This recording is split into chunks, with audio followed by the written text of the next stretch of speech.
this thing. I hate it. I hate it. I hate it. I hate it. All right. Well, I don't know what this thing is. I think it's a strip show, dance show. Work there, dude. Welcome to DeaconLive. DeaconLive. Welcome back, guys. On today's show, what was on that Chinese rocket that hit the moon? Also, Curiosity killed the tutor, and down goes Red Lobster. And guess who's getting in the postal game? All this and much, much more will be discussed here on Deacon Live. Welcome to Deacon Live, and for the next 60 minutes or so, we will keep you up to date on the social news stories that you might have missed from the past 7 days. So how are you? How are things going? You made it through the holidays. I'm assuming that you made it through the holidays. Thanksgiving time. If you're listening to my voice, you made it. You made it through the holidays. Now you got one more to get through, and then we start the whole year over again, and the countdown begins again. And don't forget, for every podcast we do, we have a matching video over on YouTube. Make sure you like and subscribe over there. It just gives you another avenue to enjoy the Deacon Live show that you're listening to on your podcast catchers that are out there. Just gives you another avenue, another media source for you to enjoy the show as well. So that's Deacon Live podcast over on YouTube. Make sure you subscribe over there as well. And you can see all the videos in real time as we're talking about them here on the air. So how are you? I already asked you that, so I'm going to ask you again because I didn't hear an answer, and I want to hear from you. How you doing? All right? I'm doing okay. I'm doing all right. We had a little touch and go there for a little bit. As you guys may or may not know, I've got a 13-and-a-half-year-old bulldog, which is very rare for a bulldog to last that long. I say last that long, survive that long, or be that up in age without any difficulties or problems. She is our cookie push. She's 13 and a half years old, and she's getting arthritis, just the nature of breeding these animals and get them in that short, stocky frame and that short, I forget what they call the short muzzle that they have, causes breathing issues, and the short, stocky legs, they tend to have like hip dysplasia and bad arthritis and everything that goes along with being not inbred, just crossbred so many times to, create the perfect animal, the perfect dog for whatever field that they were supposed to be in when they were created. A lot of kings and queens said, I want this dog to look like this. And that's what they start breeding dogs that way. But our cookie puss, she's having a hard time getting up. We've done the glycosamine. We give her the glycosamine, and it's past that point now. We give her like some kind of pain medicine, some kind of anti-inflammatory, and so on and so forth. So we were worried because she couldn't get up to eat. That's how bad it was getting. And, you have to sit there and ask yourself at what point you go, is the value of life more than, what the dog is going through. We don't know how much pain she's in. A normal dog response if they're in pain is to pant. And, they can't tell you, hey, I'm in pain. They just sit there and that's what she was doing. So we took her into the vet, thinking the worst, hoping the best. And we took her in there and blood samples after blood samples, and everything was good. Her heart's good, the liver's good, the kidney's good, the pancreas is good, the lungs are good. Did I say heart? Well, the heart's double good, since I'm saying it twice. She might have a little bit of, congestion and stuff, but that comes with a bulldog. So they gave us like an antihistamine type thing to open up her bronchial tube so she can breathe a little bit more. If she's not breathing, she doesn't want to eat. She'd rather, breathe to keep herself alive than eat. Because when you eat, you and I both know you can't eat and breathe at the same time. Our bodies don't work that way. Same thing with the bulldog. So one of the things that they said, we could give her, one of the things we asked was, can we have an up dose on the pain management medication? And the doctor was like, well, you've got the top dose, but we can add something to that to help this and help that. So we were worried about having the dog's numbers go, like all the blood work was perfect and everything. We didn't want to screw any of that up. They said, well, there's this other thing that we do. It's called like laser therapy. And you go, yeah, whatever. But no, we have horses here on the property, and we do, there's like an not electroshock. I don't know. My wife, all our horses out here, they get it after like a long workout. They do like this, I don't know what it, I don't know, but it works. It works on the horses. And so, this is nothing new to us. So we're like, well, oh yeah, laser thing. How much is it? And when the doctor says, oh, it's 36 per session, in my mind, because we have horses and stuff, the number when horse people say, how much is that? And they go, oh, that's $15.12. They're not saying $15.12. They're saying $15,000, $1,200. That's what they're saying. You have to understand the horse lingo as far as what cost of everything is. So when the doctor, who's a horse person, she's actually the physical therapist that comes out and works on our horses at the same time. She also does small animals. That's why we took Cookie Puss there. And my wife goes, well, how much are the laser sessions? And she goes, 36. I kind of piped up and I go, okay, are we talking $3,600 per episode, per thing? Because I'm doing the math here in my head. I'm like going, twice a week for 3 weeks. I'm like, that will be broke if it was 30. No. She started laughing. She's like, no, it's $36 for every episode. I go, all right, well, now I feel a little bit better.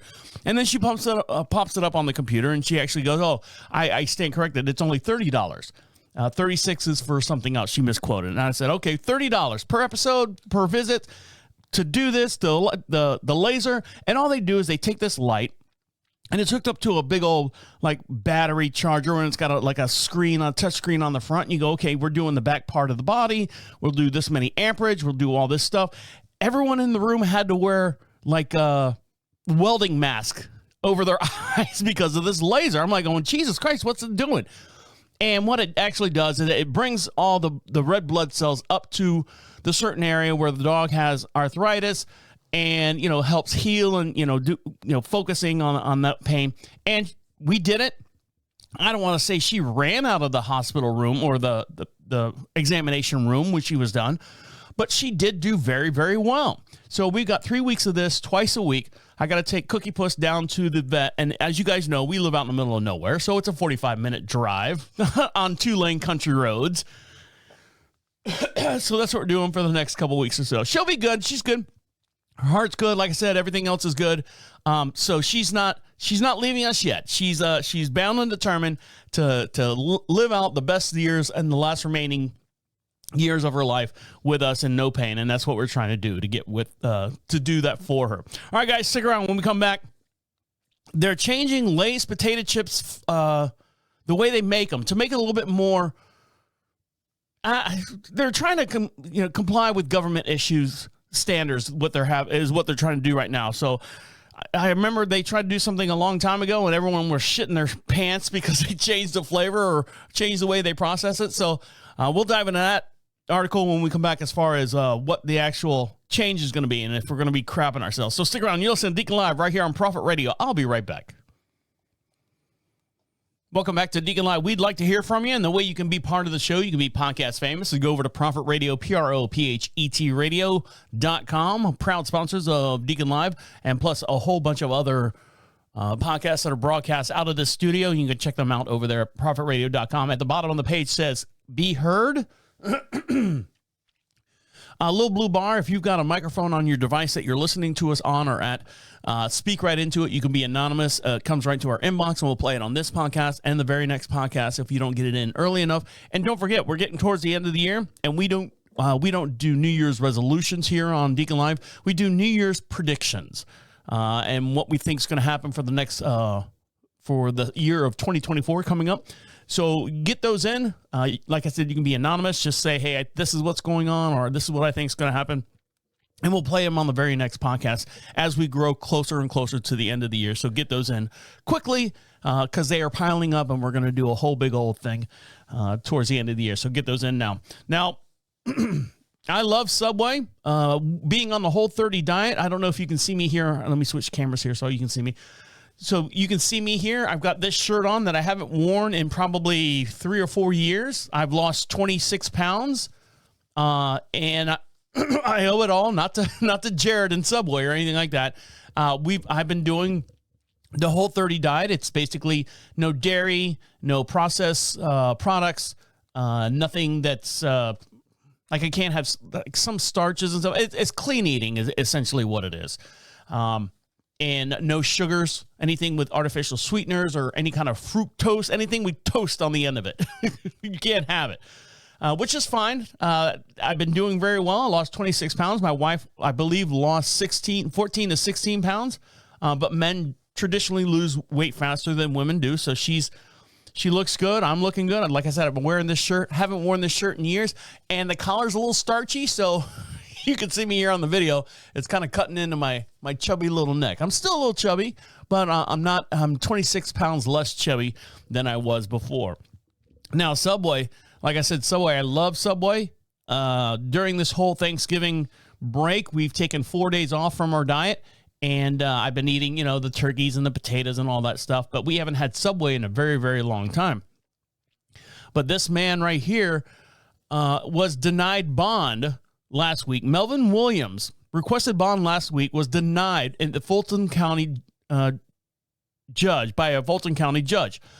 He shot a man back in June of 2022, shot a Subway shop employee at the local Circle K in Atlanta for claiming that he put too much mayo on his sandwich. I can think of other reasons to shoot people, but too much mayo? Come on, man. According to the police reports, Williams grew angry after the employee put too much mayonnaise on a sandwich.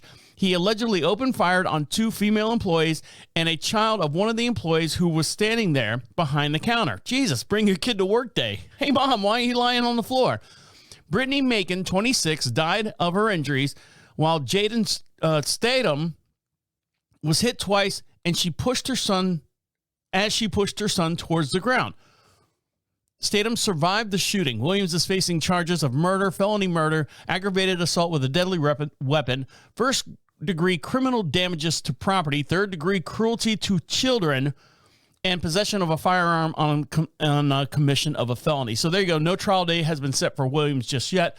So he sits in jail waiting for bond, or was denied bond, waiting for his hearing. Can you imagine that? You go to Subway. I always go. A lot of mayo, a little mustard, or something thereof.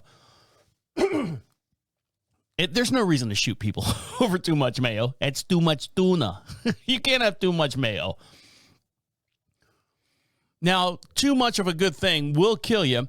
And what Lay's potato chips is doing right now is trying to back off some of the sodium.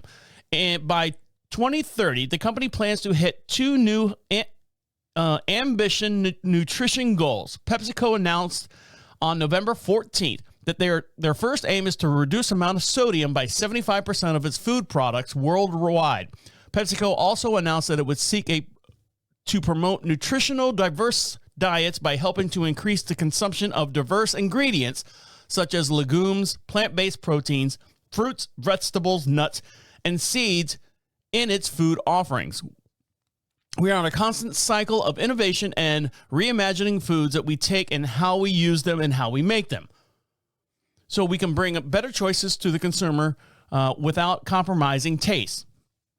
Consumers enjoy our products more than 1 billion times a day, which provides the opportunity and the privilege to have an impact. As we set the bar high to improve nutritional profiles of our products, these 2 goals reaffirming our ambitions. According to the World Health Organization, adults worldwide consume 4,300 milligrams of sodium, which is over twice the organization's recommended of 2,000 milligrams per day. In the United States, according to the Central Disease for Control and Prevention, Americans consume over 3,400 milligrams of sodium on average, and this, according to the agency, is more than 1,000 over the 2,300 that they allow. So they're saying that PepsiCo is setting up a new sodium reduce goal, which the category targets to consider the guidance for public health experts, including the WHO, the World Health Organizations, are approximately 10 to 30% lower than the company's target rate in key convenient food categories. Our new sodium goal aims for a 15% reduce in our U.S. Lay potato chips, which could result in lowering the levels of 140 milligrams per bag per serving to 28 grams per serving. I think they said it should be milligrams. They had grams on there. I think you're going the opposite way on that one. So the team of researchers are trying to optimize the flavor while using less sodium. So if you happen to be a super taster, you might not know the slight difference in the chip, but the chances are you will not be able to detect the changes in Lay's potato chips. All recipes are held close to the chest, and they won't tell you exactly how they're going to do this. So then they had some problems when they were changing everything out. Like I said, they were trying to make the chip healthier by baking, and then what they ended up baking in is like baby laxative or something. And everyone was like, "Oh, these are great. Why is my butthole flaming, firing shit out, leaking?" I think it actually calls, the technical term was anal leakage. Greasy discharge out of the poop chute there. So that's what's happening over at Lay's. So, you don't have to run out and buy all your classic flavors right now and hoard them up, freeze them, whatever you need to do. But they're changing them out by 2030. So we got another 6 years to indulge, slowly fade those out.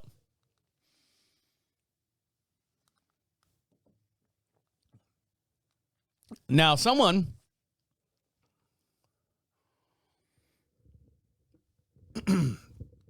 who almost went broke by offering everyone their most favorite time of year. In June, the Red Lobster was hoping to drive customers to its restaurant with its endless shrimp deal, and it worked out a little too well. Now, I know when my father-in-law, my wife's dad, was alive, let me hit no on this, thank you. Make sure we're all up to date here.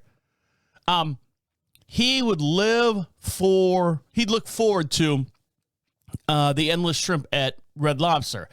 And I don't go to Red Lobster.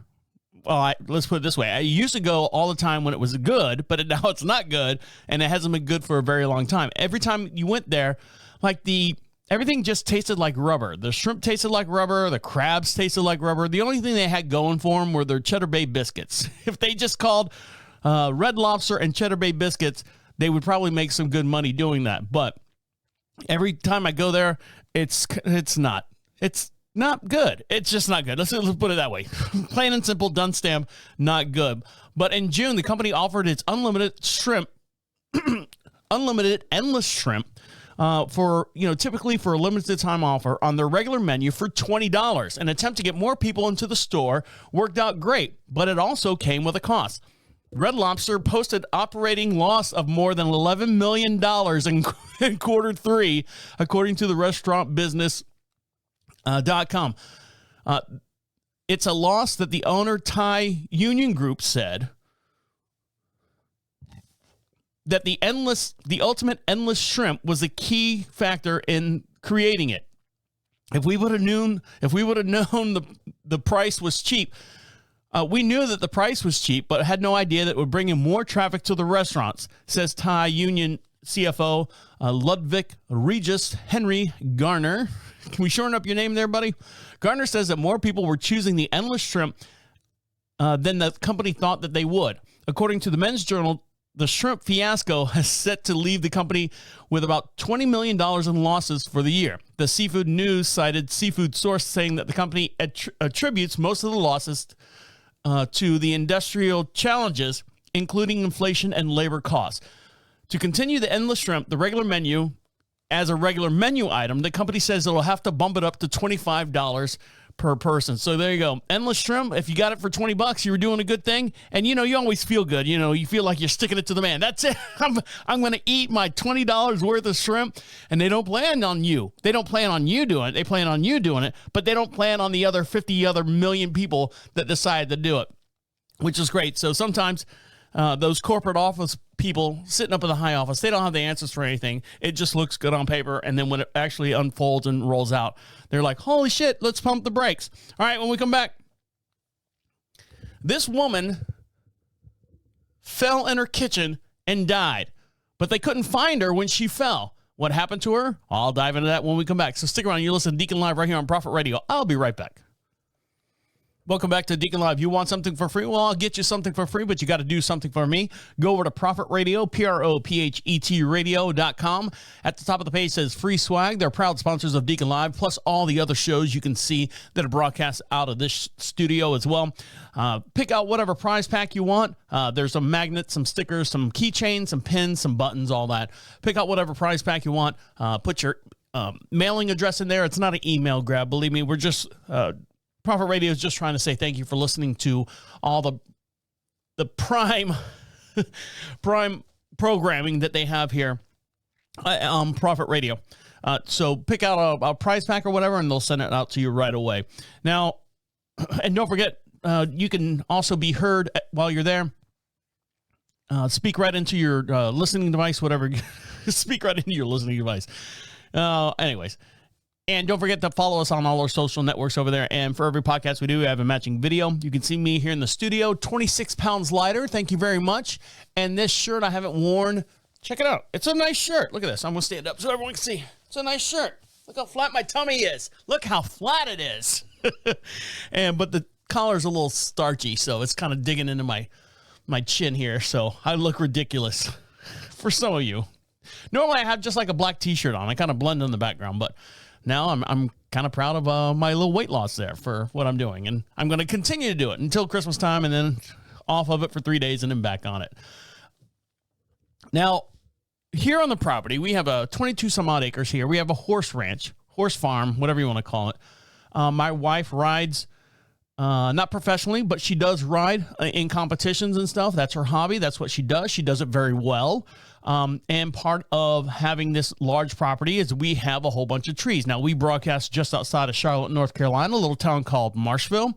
Population about 2,500 people, and we like it that way. But if we have to do something, like I said, we had to go to the vet. The vet is about 45 minutes away. But that's what happens. That's what the price you pay for isolation. And on our property, we've got all these different trees, oak trees, maple trees and stuff. The leaves have changed. They've already completely changed here on our property, and now all the leaves are gone. But we got some nice pictures. All the color, the foliage looks really nice that time of year. And then you kind of look at the trees, you're like going, oh, well, that one's dead, and that one's dead, and that one's dead. I got to cut that one down. I got to cut that one down. And then maybe next year to widen the driveway, the circle path that goes around our grotto, maybe I'll drop that tree so we can get the trailers, the horse trailers around. It's not such a tight fit. Normally you would go out there and just trim the tree down. You just hack it right at the bottom. Zoom, tree drops, bam, chop it up in little logs, and you got firewood for the next week or so. But there's a process called girdling. Now, I've never heard of this before. I was born and raised in Orlando, Florida. I had a landscape business at the peak of the boom of the housing market in 2006, 2007. Lasted about 3 years, and then the market popped. I sold the company, and I went on about doing something else different. But I've never heard of tree girdling. Now, let me explain what it actually needs. So, trees need to be chopped down for all types of reasons. A sick tree would need to be killed in order to prevent disease from spreading out to other different trees and vegetations in the surrounding areas. Sometimes trees that don't contribute to the town's layout will also have to be taken down as well. There's also an issue of nutrients and light competition for many trees, so space is limited. Some of these trees would require to remove all at once. But girdling will allow for a smooth transition of these trees and the wildlife environment around it. So let me tell you exactly what happens. So girdling a tree refers to a method in where they remove the trees hold on, I'm going to get this here. The method of removal where the tree is severed from its vascular system and gives life, meaning the internal nutrients and water channels are otherwise known as the phloem and the phloem and xylem, which leads to the tree dying a slower death rather than you just chopping it down to begin with. There are several reasons why this is more favorable option in the long run. So cutting down a tree to the stump means it's the end of its system and branch, end of its stem and branch system. While this may not be much to you, it does mean something to the animals that live or survive on that tree being there. So if you girdle the tree, and essentially what you're doing is you're removing the skin. You're chopping let's see, the bark. You're taking about a foot, if you're watching me on the camera here, you're cutting about a foot high, 12-inch ring, and removing all the bark and everything around it. And what that does is it slowly, you're cutting off the food supply. It's like if someone was to take a knife and just cut your esophagus and you could still live, but if you ate, your body, the lower part of your body would die, I guess, and your head would go on living or something. I don't know. It's a weird analogy that I came up with, but that's the way my brain works. So it allows the tree to die naturally more,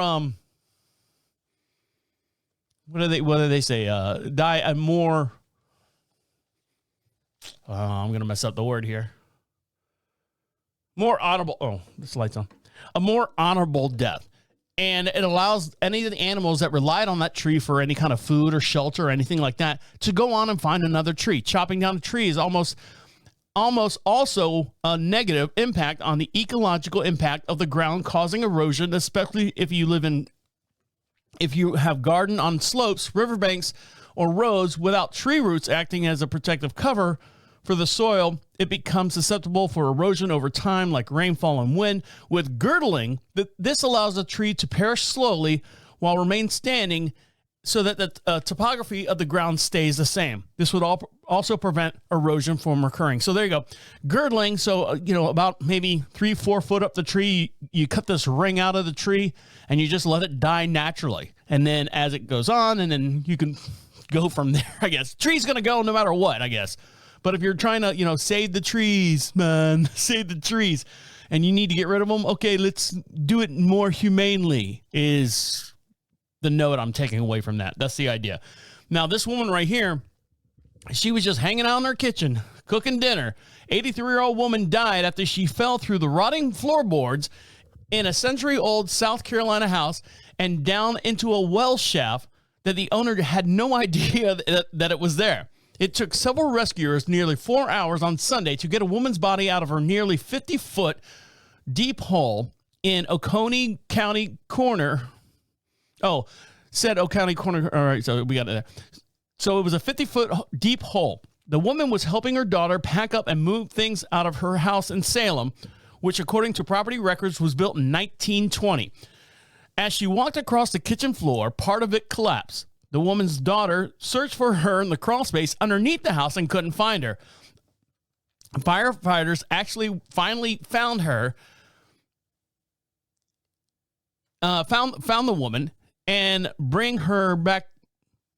Boy, whoever wrote this article did not proofread it, and brought her back to the surface, said the coroner, who determined that she died from her injuries of the fall. The coroner declared the death an accident and said he had never seen a death like this before in his 31 years of being a coroner. So I guess this woman, 83 years old, was helping her daughter pack up the house and stuff, and the wooden floor gave. I mean, first of all, let's look at it this way. How much does an 83-year-old woman weigh? I mean, she's maybe 96 pounds. You've seen them. 96 pounds, and then maybe she's got a box full of plates or something, so throw another 20 pounds on top of that. Was the floor that weak that she fell through it enough? I mean, they had to have been walking over the hole or the floor the whole entire time, packing up stuff and moving things around. All like, hey, watch out for that part of the floor. I don't know what's there. You would think they would fix that or throw some plywood or something over it, but now the boards collapse just like in a movie, the Coyote and Roadrunner and stuff. He hits the floor, the boards fly up, down goes Grandma down into this 50-foot well, and unfortunately she probably, banged her head around and stuff, banged her kippy around, and now she's dead, and they pulled her out. And didn't even know, lived in the house for God knows how long, 1920, that they had a well shaft underneath the house, and right underneath the kitchen. Now, this woman right here, ladies, let's do it this way. Gentlemen, there is a lot of women out there that are obsessed with true crime stories. And everyone kind of goes, there's this whole cliche joke about, hey, don't date a woman that does, listens to the True Crimes podcast because, she's already plotting your death. Oh, no, she's fine. She's on. No, that's just her stress relief. She listens to that to try to figure out the mysteries and stuff. Well, this woman was obsessed with true crimes. She was so obsessed with it,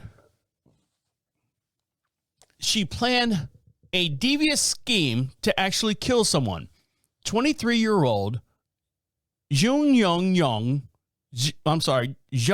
Yu Young found a victim after contacting 54 people who were mostly women on a tutoring app. A young true crime obsessed woman who killed and dismembered a female tutor just out of curiosity will spend the rest of her life behind bars, as a judge ruled. 23-year-old Zhang Yu Young was sentenced to life in prison on Friday in South Korea.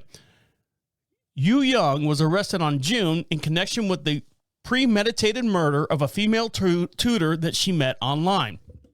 Police said that she created an elaborate plan to meet the woman, kill her, just to see what it was like. Young was found to have premeditated murder crime driven by the desire to kill someone after she became obsessed with murder from TV programs and books, the police officer said.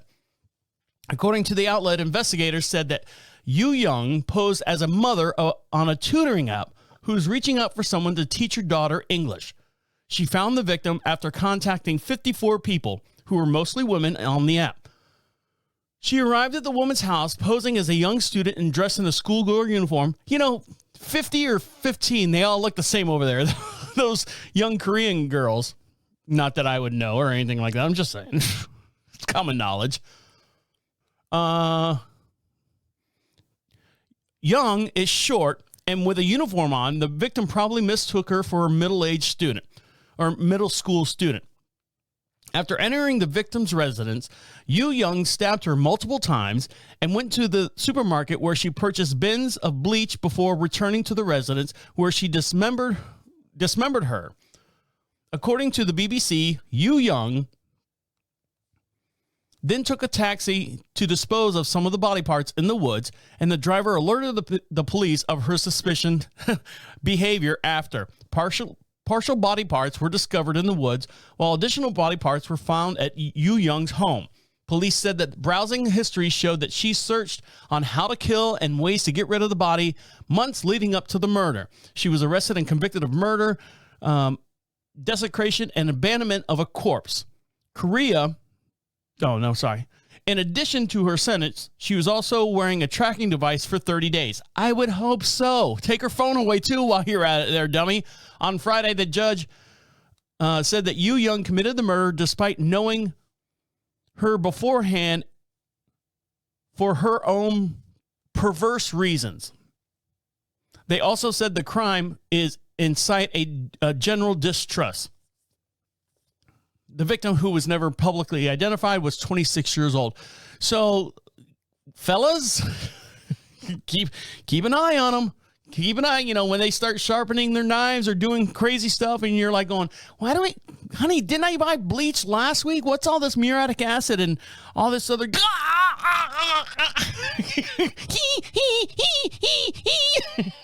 So there you go.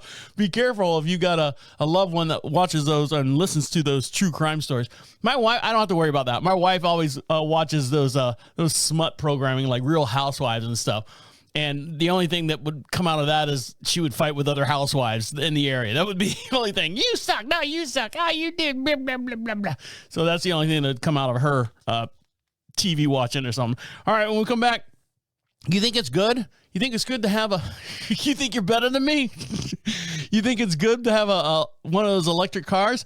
Well, there's two good things about electric cars and one bad thing. And we'll dive into what those are when we come back. So stick around. You're listening to Deacon Live right here on Prophet Radio. I'll be right back.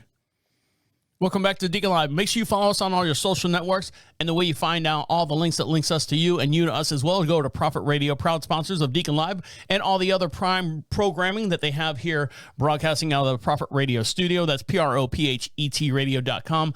Go over there, see social contacts, and we're on TikTok, we're on Twitter, X, whatever they want to call it, dying platform in itself, Facebook as well, and don't forget, YouTube. We do have a video that goes in correspondence, the same together with this podcast, and you can see all the different articles and stories that we talk about here on the air in real time. And if there's a video, you'll see it, and we'll talk about it in real time during the show. So make sure you subscribe over there as well. It's not a money grab, the YouTube channel. It's just another avenue for you to enjoy the Deacon Live show. Now, I told you that I had a landscape company back in the early 2000s and down in Florida. And one of the things that they have, the type of grass that they have in Florida is St. Augustine. It was created up at the University of Florida, up in Gainesville.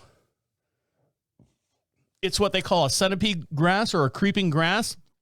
You can't, it does not reproduce by seed. It reproduces by cutting, like trimmings and stuff. So when you buy St. Augustine, it's either in like plugs, which is a small condensed version of the grass with highly dense roots, or you can buy pallets of sod, which is basically they just cut squares out of someone's yard, puts it on a pallet, and then you bring it to your yard.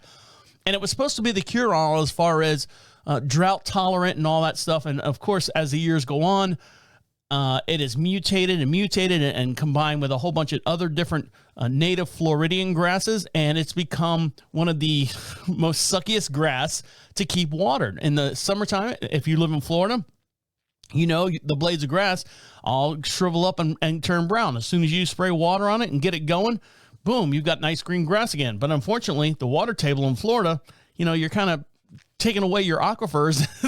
The whole state's going to go under.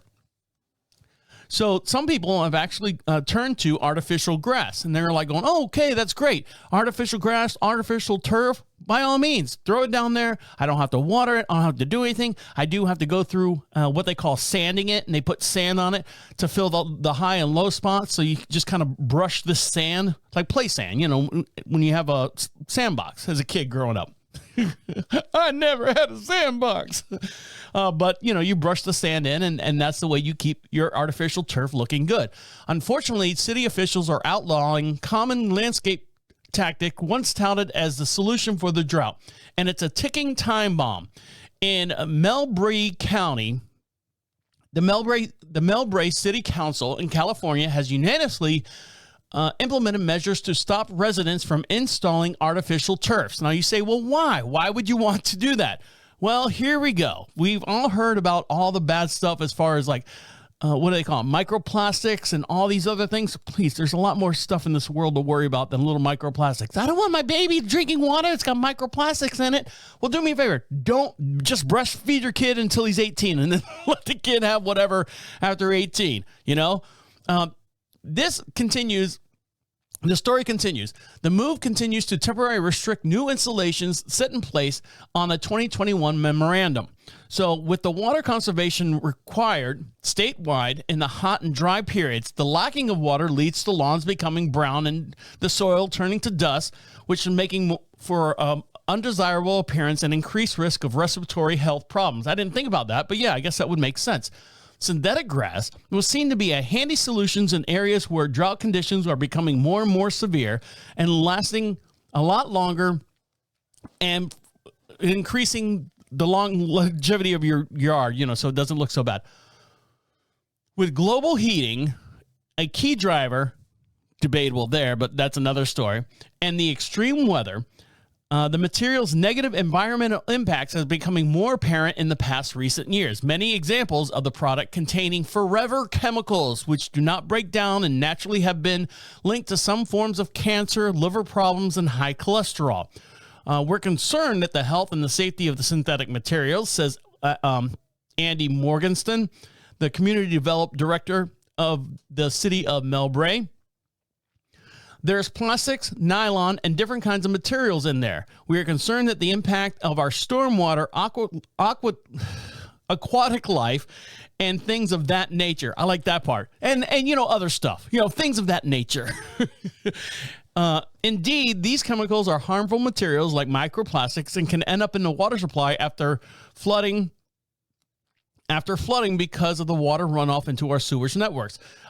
On properties that already have official turf installed, the draft ordinance calls for the fake grass to be replaced by January 1st, 2028. So start digging your lawns up. You got 4 years to fix that. Some council members have suggested that this deadline would place an unnecessarily cost and burden on the residents to comply, but their solutions for low maintenance, low water lawn has become frivolous now. Plants native to plants native to California should be more hardy in drought conditions, while clover lawns are also drought tolerant and require little water. The additional benefits is it requires less mowing than other grasses and types. I know when I was working out there in Las Vegas, and some of the yards, I mean, you could tell who had money. They had green lawns. If you didn't have money or you didn't feel like watering your yard, the lawns are literally just rocks. And some people would get all creative and make these nice spiral designs around the trees and all that, but they use what was naturally around them. You know, it's one of the sins. It's pride, vain. If you want your lawn to look this good, and I don't know where I'm going with that, but still, I don't know. But nobody wants to buy a house or live in a house where you got a shitty yard. You might as well be living on the streets of San Francisco. That's what they got going on. But here's some good news for now, right? I remember growing up as a kid, there was a rush on playgrounds that were taking old tires, and they were making playgrounds out of all these tires and stuff, and they had this big dragon, and the dragon's tongue was they cut a tire and painted it and made it the dragon's tongue, and they were using used tires or old tires as children's playgrounds. I don't know what happened with that. I mean, you can imagine, my kids are getting scuffed up and scarred up because they're bouncing around on these, old tires and everything. When you think in your mind, hey, what happened to the old tire hanging from the tree? We were fine with that. Why couldn't these kids have it in their neighborhood for a playground? There's low maintenance and they're rubber. If they fall, they bounce around or whatever. But they've gone away by the wayside, and now they're grinding them up and using them as mulch in some areas. Well, this company right here, one of the biggest things about electric cars is the batteries. And, we're digging out all this silica and stuff and just depleting our earth of natural environments. Now, believe me, I'm not on the soapbox to sit here and say that we need to stop doing this and stop doing that. I'm never going to see any of this stuff affect me in my whole entire life. Down the line, fine. Let's kick the can down the road. Let those people worry about it. But no, we got to do it now, Deacon. If you don't do it now, who's going to do it later? I don't care. It does not affect me. I don't care. If this affects your little community, by all means, start recycling. Start doing something in your community. Doesn't affect me out here. I got no tires laying around. I ain't got no, they're not stealing my silica from underneath my house. So I'm good. You guys do what you want. You guys figure it out. But electric vehicle batteries may have a new source of material. And what they're saying that used tires, as the demand for electric vehicles continues to grow, one startup company is looking to make cars even more sustainable by turning used tires into batteries. Efficient vehicles rely on lithium-ion batteries for power, but critics say that those batteries aren't far from being as efficient. But critics are saying those batteries are far from being efficient, environmentally friendly, and sustainable as they could be. That's where the Chile-based company said that old tires come into play. The company called, break out your Robinhood app and put this in, is called t-phite. That's the letter T-phite. It's putting used tires through the process called pyrolysis, something like that, which entails of putting the tires under extreme heat. All right, there we go, global warming, so that they can break down into smaller molecules. t-phite CEO Bernardita Diaz said that those molecules become the three primary byproducts. Pyrolytic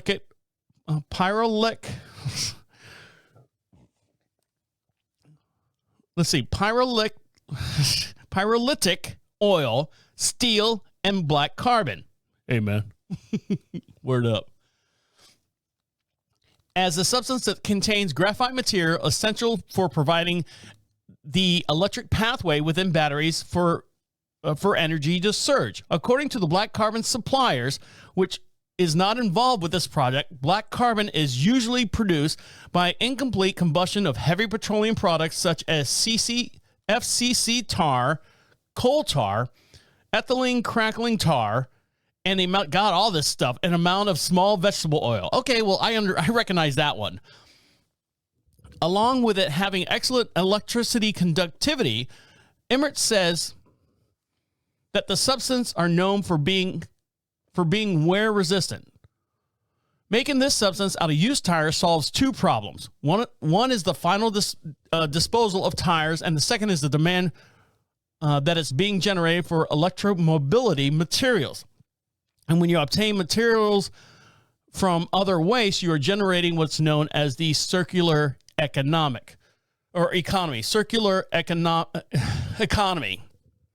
So in the U.S. alone, roughly 250 million tires are left in the scrap every year, according to the Federal Highway Commission. And if those tires, less than half of them are either recycled into new products or used to create tire derivative fuel, the agency says. Natural resources have already very limited, and the fact that the new solutions can be found from waste is very important. So they're taking old tires, heating them up. I hate to see that process. It's like making fake diamonds out of coal. Heating that up and splitting it into three parts, and then using those parts to actually help the electric batteries that they make to conduct electricity, or the surge of electricity for the batteries. It's a good thing, right? You're thinking, all right, that's a good thing. We're going in the right direction. You know, we're digging up our artificial turf. We're getting these the tires. We're grinding them down. We're sticking them in the batteries. Now I can go out and buy my electric car. Whoa. Let's not get carried away here, because right now there are 5 vehicles, electric vehicles, that are not guaranteed to work after 50,000 miles. Ah, shit. We were almost there. Electric vehicles, or as they're not commonly known, EVs, are becoming a popular choice as a solution to the current environmental problems. Some electric vehicles develop problems at the 50,000 mile driving range. However, in the world of electronic vehicles, different grades and models are available on the market. Some models are more reliable and efficient, while others tend to develop issues while requiring expensive repairs and breakdowns. So if you're considering purchase one or know someone interested, knowing that the EVs are prone to develop issues after 50,000 miles is essential. I know my wife and I, when our offices were in downtown Charlotte, it was 86 miles round trip. We even thought about getting the Corolla EV when it came out. Was it the Corolla? Yeah, I think it was the Corolla. And we were like, how much gas are we saving? And then after 10 years, how much does it cost to replace the battery? And the price-wise, it was still cheaper to drive into Charlotte at the time. Now, this is back in 2012, 2013, but still. So here are 5 cars right now that aren't worth a shit after 50,000 miles. Believe it or not, top of the list, the Tesla Model X drew a lot of attention worldwide when it launched, but the first EVs are available for commercial sale. The Model X is an outstanding design with some futuristic features. However, it has its fair share of issues. The Nissan Leaf, excuse me. The Nissan Leaf is out there, another popular best-selling electric car on the global market, but unfortunately, critics have denounced this car for a limited range and battery degrades over time. The Chevy Bolt, not the Volt with a V, the Bolt with a B. B as in boy, if that comes over the air right, is also out there as well. Is no good for after 50,000 miles. The BMW i3, garbage. 50,000 miles, traded in. And also the Ford Focus Electric, garbage. 50,000 miles, throw it away. You might as well just put it right in the recycle bin and start over again. I know. So we tried. We're trying, but I think we're stuck. We're spinning our wheels trying to get this stuff working for us. All right, guys, when we come back, I don't know if you remember. You remember when China launched a rocket and it went off course and then something hit the moon? What was in the thing that hit the moon? We'll find out here when we come back. So stick around. You listen to Deacon Live right here on Prophet Radio. I'll be right back. Welcome back to Deacon Live. You want to be heard? Well, we'd love to hear from you. And the way you can do that is go over to Prophet Radio, proud sponsors of Deacon Live. That's PROPHET radio.com. At the bottom of the page says, be heard. Little blue bar. It's got a little microphone. So whatever device you're listening to us on, if it's got a microphone on it, you can be podcast famous. Just speak right into it. You can be anonymous if you want. Comes right to our inbox and we'll play it on this very podcast. If not this one, we'll play it on the very next podcast as well. We've got an archive of over 900 and some odd, over 9 years of episodes of Deacon Live, and you can ask us anything, no matter, you can pick up at any time. You can ask me a question if you're listening to a show from 2 years ago. Unfortunately, we'll have to play it, of course, the space-time continuum. I got to play them on the very next episode. The most recent one, I can't go back in time and play it there. I know it's a whole Loki thing. God, I watched that movie or that series. I was confused. I actually had to have my wife explain it to me. I was so confused about the whole series. So hopefully I didn't confuse you as well.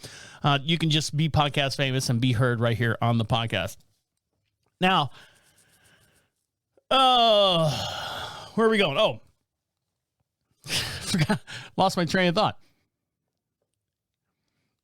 So, as you guys know, I love Walmart. I really do. I like going there shopping all the time, and I do all the grocery shopping for the house because my wife, she works nonstop. She gets up 9 o'clock in the morning. She's on the computer and doing conference calls because she's got to worry about California time and East Coast, West Coast time and all that stuff.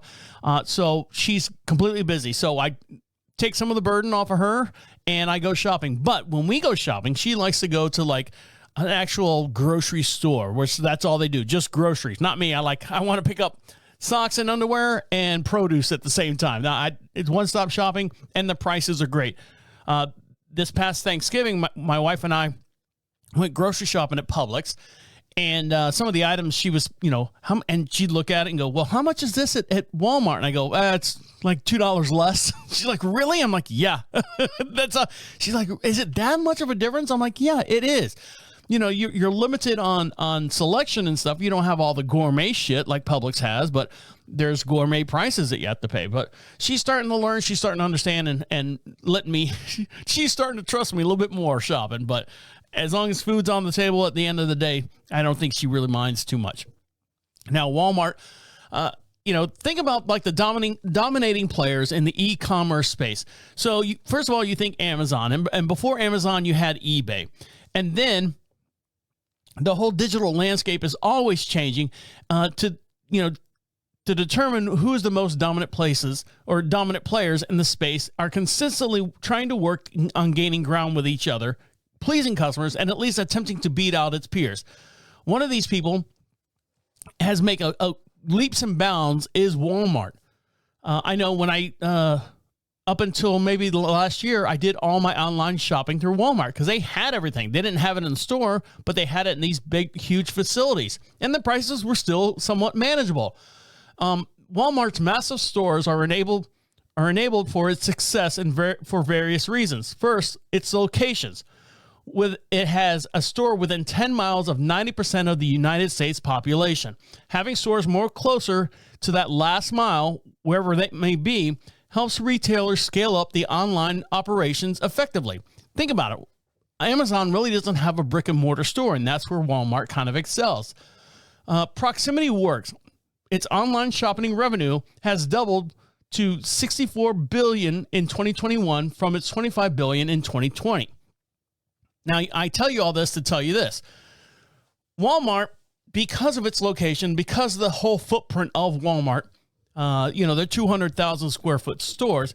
In 2023, Walmart had begun experimenting with in-store police substations to help ward off crime. Now, the retailer is weighing in on another in-store feature that might help customers just as well within a different modulation here. By the end of 2023, Walmart plans to open 40 mini post office to help making deliveries even faster. As we continue to grow with this omni-channel fulfillment capacity, I'm excited to share what's next. Adding partial stations to our hubs. Partial stations help move goods through even faster to our customers by using our private fleet of transportations, more online orders, the senior vice president said. Packaging originates from our fulfillment centers and moves to the trans-sorting station or directly to the stores, where are then delivered by the customers to the home using our last mile delivery network. In many ways, you can think of us as a partial station, like a mini post office that receives and delivers packages all day long. The mini package stations could make it next day delivery more attainable, but also need the help of the store employees to fulfill more orders as it ramps up volume. The last time I went into Walmart, everyone that was in the store employee-wise was pulling orders like all day long. You might have seen for every person like stocking the shelf, there's 5 people pulling orders and just pushing those carts around. And it's amazing. It's amazing. I'm telling you, I'm so perplexed.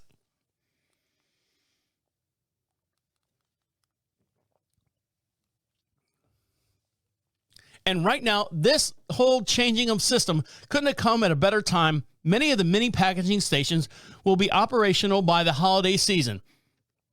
They'll begin in 9 states. So in 2023, most of the states with the mini partial stations will be Texas, California, Illinois, Indiana, Florida, Pennsylvania, Maryland, New Jersey, and Connecticut, where Walmart plans to extend the service to more states in the regions in 2024.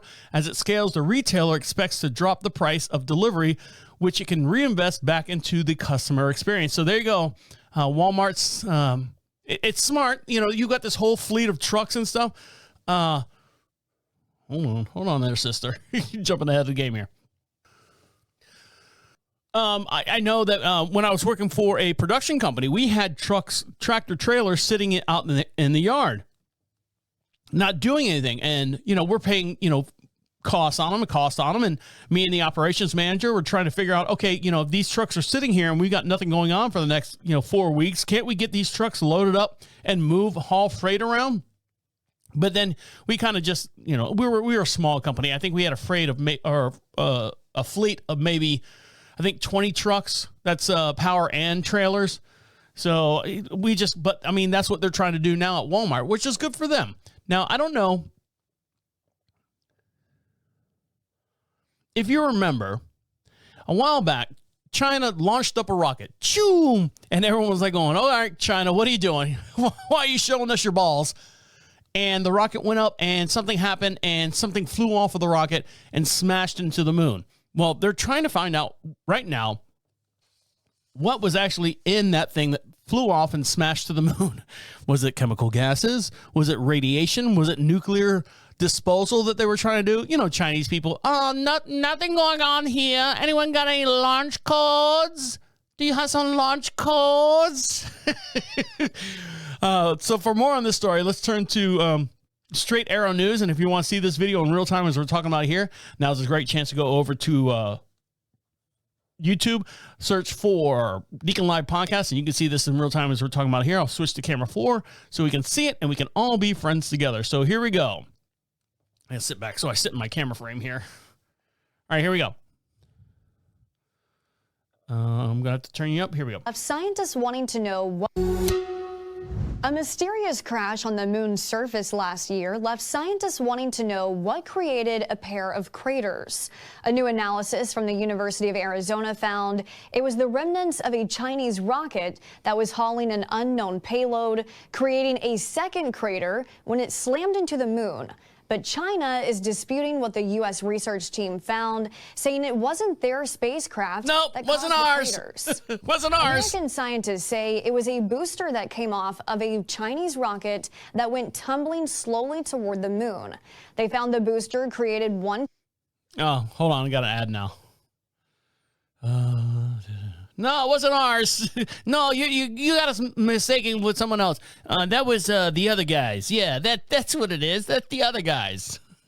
So more on the story. And a second crater was formed by a mysterious object attached to the booster.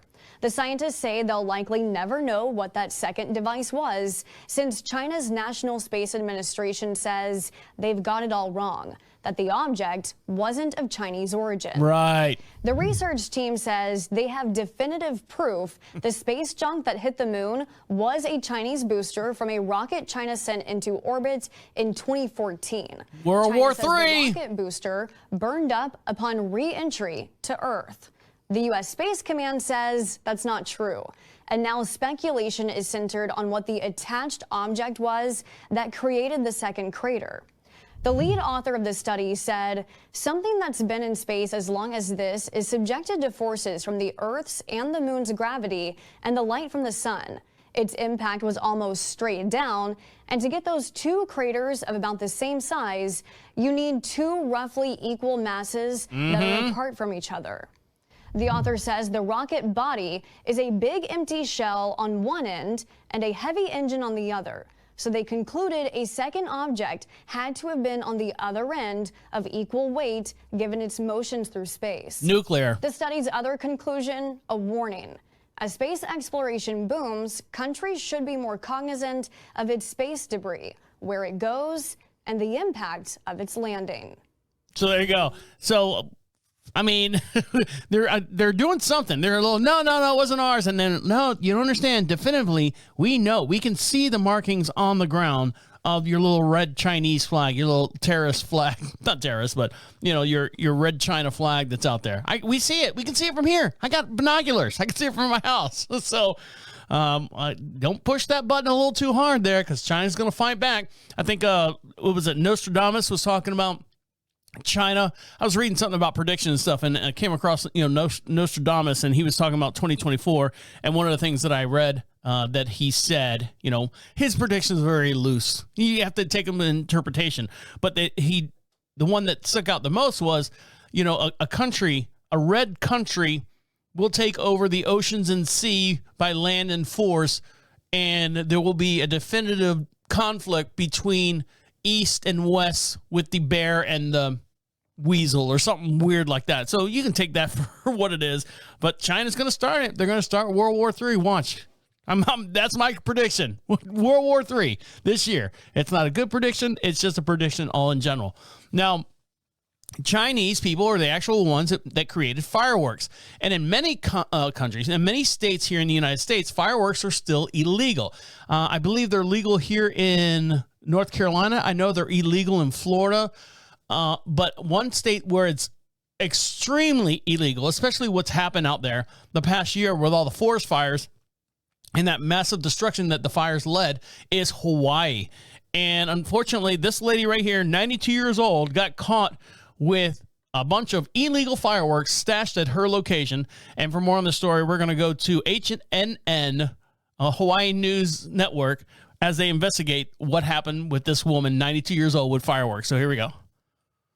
First tonight, in a sure sign we're getting closer to the new year, police have opened an illegal fireworks investigation. As HNN investigates, Allison Blair reports it seems people are once again going to great lengths to smuggle the coveted contraband into the islands.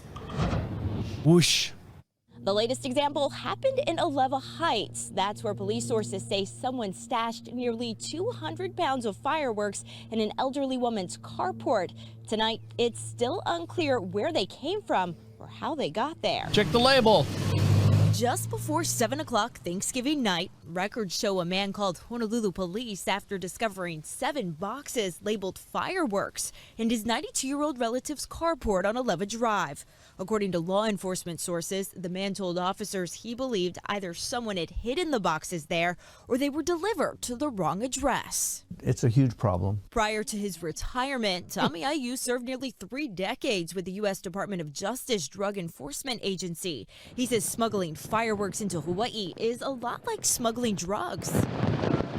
It all depends on the imagination of the suspect. He says criminals often utilize the United States Postal Service, FedEx, and UPS. Contraband is also sent via shipping containers. Any way they can do it, they'll do it, because not every container, not every package, not every parcel is checked. H&N Investigates exposed one of the most high-profile busts in recent memory. It happened inside the mailroom at the Oahu Community Correctional Center. Great. That's where an adult corrections officer was suspected of having fireworks shipped to the jail from Las Vegas under inmates' names. On December 6th last year, the jail was tipped off by an inspector from the United States Postal Service, alerting them to 3 suspicious packages stuffed with 86 pounds of illegal fireworks. H&N Investigates confirmed the suspect in that case resigned just 2 months after the bust. Meanwhile, a criminal investigation being conducted by the State Attorney General's office continues. An internal investigation at OCCC is also ongoing. Statute of limitations is 5 years for any criminal offense. IU says following all the paper trails are a critical part of making this kind of case stick. You need the suspect, you need witnesses, telephone records to corroborate, or shipping records to corroborate how often it's happening. You already have the contraband itself, and you also have to look at the financials. All those things come into play. As for the latest investigation in Aleva Heights, in what neighbors describe as a quiet community, it's really surprising. Sources say the course it fireworks is. officers recovered have an estimated value of $20,000. Oh, that's not too This bad. afternoon, HPD confirmed no arrests have been made. If you're caught with more than 25 pounds of fireworks, you could serve up to 5 years in prison. Jesus. Pay a $10,000 fine. Yeah, once you get into prison, then you can have your fireworks shipped directly to the prison and then distribute them from there. Let me switch back to camera 1. I know when I was working for Universal Studios, I was on the pyrotechnic team. Yes, I was. I played with fire. They let me have a match and everything. And we actually rented space from, all right, hear me out. Listen to this. So we actually, Martin Marietta or Lockheed Martin, there's a plant right there next to Universal Studios. And they used to have these underground bunkers where they used to make the Tomahawk missiles during the Desert Storm. And they weren't using them anymore. And that's where they used to test fire the rockets in this underground bunker. And there's like 4 or 5 of them. They're huge. They were probably maybe like 5,000 square feet underground. Well, Universal Studios rented those bunkers from Lockheed Martin, and the nightly fireworks display show that you would see on the lagoons and stuff, we would load everything down in these bunkers. So if anything happened, here you got these employees, these kids down there, me as well, loading these things up. If they exploded, they were protected. Well, we weren't protected, but the grounds around the area were protected. And all of our stuff came straight from China. And it was these big, long, 2-foot boxes by 1.5 feet wide by 1.5 feet tall. And you'd open them up and there'd be all the different, they're labeled and all the fireworks, and they had all the Chinese writing on it. So you knew it was official. But yeah, and it was all shipped in from straight from China. That's where they bought them from. They didn't buy them locally or anything like that. Like, Dick's, cherry whistlers, down the road there. But yeah, so I guess fireworks, very, very bad thing in Hawaii. I can imagine that, small island. You don't want the whole place catching on fire. Oops, wait, I'm sorry. They already did that. All right, guys, on that note, I'm going to let you get back to enjoying the rest of your day. Make sure you follow us over on your social networks. The way you do that is go to Prophet Radio, PROPHET radio.com. Click on social contacts, and we'd love to hear from you as well. You can do that as well. Leave us a voicemail, and it comes right into our inbox. We'll play it on the very next podcast, and get yourself something for free over on ProphetRadio.com. All right, guys, on that note, I'm going to let you get back to enjoying your day. Or the rest of your day. I'm going to let you get back to enjoying the rest of your day. My name is the Deacon, saying good night and good night. Wait, come back. This is the end. The absolute end. Écoute-moi. See you later. Bye.